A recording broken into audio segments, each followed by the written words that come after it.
নমস্কার বন্ধুরা, বেঙ্গলি পাকশালায় আরও একটা দারুণ স্বাদের রেসিপিতে তোমাদের সকলকে স্বাগত।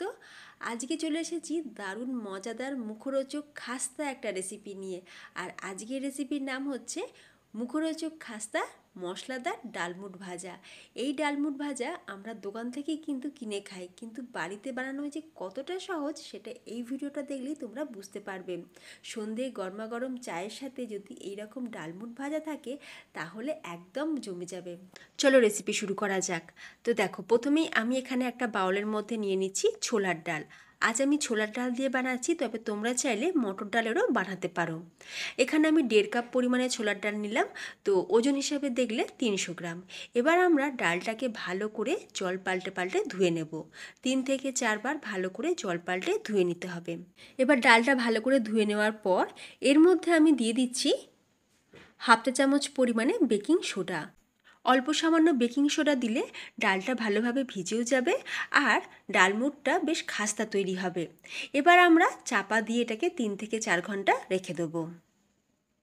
4 ঘন্টা পর ডালের জলটা আমি একবার ফেলে দিয়ে একবার ভালো করে ধুয়ে নেওয়ার পর ফ্রেশ জলে ডালটাকে ভিজিয়ে রেখেছিলাম। তো দেখো, ডালটা কিন্তু খুব ভালোভাবে ভিজেও গেছে। আর এই যে দেখো, আমি হাত দিয়ে প্রেস করছি, দেখো ডালটা কিন্তু ভেঙে যাচ্ছে। তো ডালটা খুব ভালোভাবে ভিজে গেছে। এবার আমরা একটা চালনির মধ্যে ডালটাকে ঢেলে দিলাম। এক্সট্রা বাটির মধ্যে যে জলটা ছিল সেই জলটা বেরিয়ে গেল। এই যে দেখো। আচ্ছা, এবার আমরা কি করব, একটা সুতির কাপড় নিয়েছি আর তার উপরে আমরা ডালটাকে ভালো করে ছড়িয়ে দেবো। চারিদিকে খুব ভালো করে একটু ছড়িয়ে দেবো। নিয়ে এবার আমরা এই ডালটাকে ফ্যানের নিচে রেখে দেবো। এবার একটু ভালো করে ডালের ওপরটা মুছিয়ে দিলাম, যাতে এক্সট্রা যে জলটা থাকে সেটা যেন একদম শুকিয়ে যায়। এবার আমরা ডালটাকে ফ্যানের নিচে রেখে দেবো। ফ্যানের নিচে রেখে দিলে ডালের ওপরে যে এক্সট্রা জল থাকবে তো সেটা পুরোপুরি শুকিয়ে যাবে। এই যে দেখো, খুব বেশিক্ষণ না, 15 মিনিট আমি ফ্যানের নিচে রেখে দিয়েছিলাম। আর এই যে দেখো, ডালটা কিন্তু খুব ভালোভাবে শুকিয়েও গেছে। ডালের গায়েতে কিন্তু আর একদমই জল ব্যাপারটা নেই। এবার আমরা ডালটা ভেজে নেব। সেই জন্য হাফ কড়াই মতন তেল আমি মিডিয়াম গরম করে নিয়েছি। আর তার উপরে বসিয়ে দিলাম এইরকম একটা ছিদ্রযুক্ত পাত্র। এইরকম ছিদ্রযুক্ত থালা বা বাটি বা পাত্র এটা কিন্তু আমাদের সবার বাড়িতেই থাকে। এবার তেলটা গরম হয়ে যেতেই আমরা ডাল নিয়ে এইভাবে বাটির ওপরে দিয়ে দিলাম।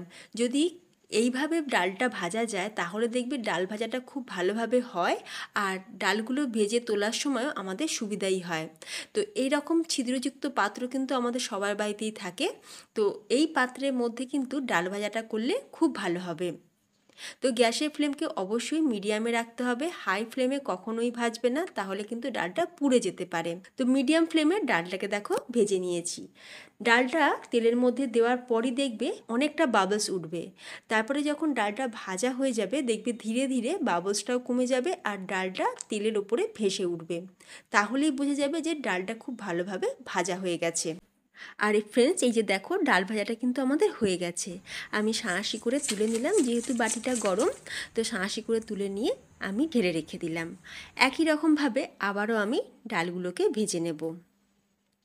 তো গ্যাসের ফ্লেমটাকে অফ করে দিয়েছিলাম, তারপর গ্যাসের ফ্লেমটাকে আবার অন করে দিয়ে এবার আমরা মিডিয়াম ফ্লেমে ডালগুলোকে ভেজে নেব। ডালগুলো তেলে দেওয়ার সাথে সাথেই দেখতে পাবে অনেকটা বাবলস উঠবে। তারপরে যখন ডালটা ভাজা হয়ে যাবে তো ধীরে ধীরে বাবলস ওঠাটাও কমে যাবে আর তেলের উপরে ভেসে উঠবে। তাহলেই বোঝা যাবে যে ডাল ভাজাটা আমাদের হয়ে গেছে। এবার যখন দেখবে ডালটা তেলের ওপরে ভেসে উঠবে তো এখানে আমি দিয়ে দিলাম হাফ বাটির থেকে একটু বেশি পরিমাণে বাদাম। কাঁচা বাদাম নিয়েছি। বাদামটাকে এখন আমরা ডালের সাথে ভেজে নেব। বাদাম কিন্তু প্রথম থাকতে দেবে না, তাহলে বাদামটা পুড়ে যাবে। ডাল ভাজাটা যখন হয়ে যাবে, মানে ডালগুলো যখন তেলের ওপরে ভেসে উঠবে তখন বাদামটাকে দিয়ে ভেজে নেবে। আর এই যে দেখো ফ্রেন্ডস, ডালের সাথে সাথে বাদামটাও আমার খুব ভালোভাবে ভাজা হয়ে গেছে। তেলটাকে খুব ভালো করে ঝরিয়ে নিয়েছি। এবার আমরা তেলের মধ্যে দিয়ে দিচ্ছি 3টে কারি পাতা। তো কারি পাতা দিলে ফ্লেভারটা কিন্তু খুব ভালো আসে আর খুব ভালো টেস্টিও হয়। তো কারি পাতাটা তেলের মধ্যে দিয়ে 3 থেকে 4 সেকেন্ড একটু ফ্রাই করে নিলাম, খুব বেশিক্ষণ কিন্তু সময় লাগে না। আর গ্যাসের ফ্লেম কিন্তু অফ করে দিয়েই তারপরে দিয়েছি, কারণ তেলটা আমাদের গরমই আছে। কারি পাতা ভাজতে খুব বেশি সময়ও লাগে না, তাই গ্যাসের ফ্লেমটাকে অফ করে দিয়ে তারপর 3টে কারি পাতা দিয়ে ভেজে তুলে নিলাম। এবার আমরা একটা প্লেটের মধ্যে সব কিছুকে নিয়ে নিয়েছি। এবার দেখো, যেহেতু মশলাদার ডালমুট বানাচ্ছি তাই মশলা তো আমাদের দিতেই হবে। তো এখানে আমরা মশলা রেডি করে নেব। তো এবার একটা বাটির মধ্যে আমি প্রথমেই দিয়ে দেবো হাফ চা চামচ আমচুর পাউডার। আমচুর পাউডারের পরিবর্তে তোমরা চাট মশলাও ব্যবহার করতে পারো। আচ্ছা, আর দিয়ে দিচ্ছি 1/4 টিস্পুন পরিমাণে রেগুলার নুন, যে নুন দিয়ে আমরা রান্না করি। আর দিয়ে দেবো 1 চামচের থেকে একটু কম বিট নুন বা ব্ল্যাক সল্ট। দিয়ে দিচ্ছি হাফ চা চামচ গুঁড়ো করা চিনি আর 1 চা চামচ পরিমাণে লঙ্কার গুঁড়ো। সব কিছু দিয়ে মশলাটা খুব ভালো করে মিশিয়ে নিলাম। আর এই যে দেখো, মশলাটা আমাদের রেডি। এবার এই মশলাটাই আমি ছড়িয়ে দিলাম ডালের ওপরে। 3 চামচ মতন মশলা দিলাম। এবার খুব ভালো করে মিক্স করে দেবো। তো মশলাদার খাস্তা মুচমুচে ডালমুট খুব সহজেই কিন্তু বাড়িতেই বানিয়ে নেওয়া যায়। আমি তো বলবো যে এই ডালমুট দোকানের থেকেও ভীষণই টেস্টি হয়।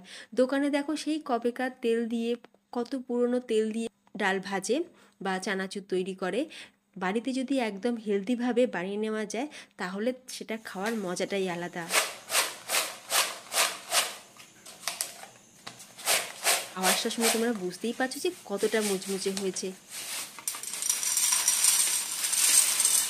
তোমরাও যখন বাড়িতে বানাবে ঠিক এই রকমই মচমচে হবে। সন্ধে গরমাগরম চায়ের সাথে যদি এই রকম ডালমুট ভাজা থাকে তাহলে গল্প বা আড্ডা একদম জমে যাবে।